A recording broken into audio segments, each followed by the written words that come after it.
একটি কথাই শুধু সংক্ষেপে বলতে চাই, আল্লামা সাহেব কেবলা ফুলতলি রহমতুল্লাহি আলাইহি তালামিজি ইসলামিয়াকে এই জমিনে প্রতিষ্ঠা করেছেন এই সোনার বাংলাকে, যাতে করে সত্যিকার সোনার বাংলায় প্রতিষ্ঠা করা যায়।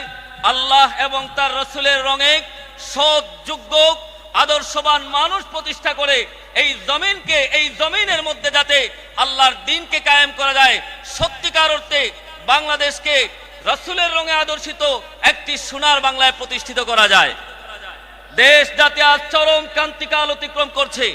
আজকে সমাজের রন্ধ্রে রন্ধ্রে, শিরায় উপশিরায় দুর্নীতি মিশে আছে।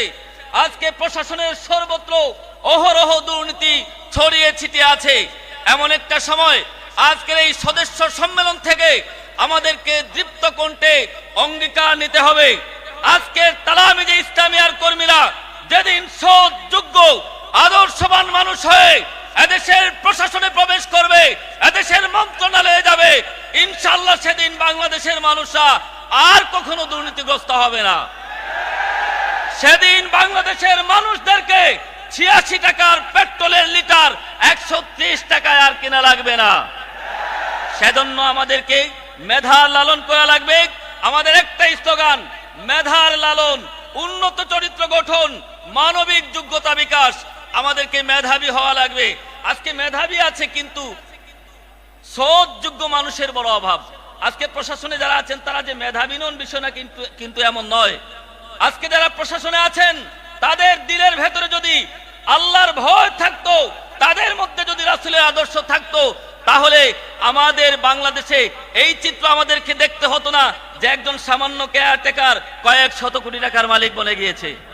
আমাদেরকে এইটা দেখতে হতো না স্বাস্থ্য মন্ত্রণালয়ের মহাপরিচালকের ড্রাইভার 200 ফ্ল্যাটের মালিক বনে গিয়েছে। এইটা এই কারণেই হচ্ছে আজকে যারা এই দেশকে নেতৃত্ব দিচ্ছেন তাদের দিলে পরকালের ভয় নাই, তাদের দিলে কিয়ামতের ময়দানে আল্লাহর কাছে জবাবদিহিতার ভয় নাই। যার দিলে আল্লাহর কাছে জবাবদিহিতার ভয় থাকবে ওই মানুষটা কোনোদিন কোনো কালে দুর্নীতিগ্রস্ত হতে পারে না।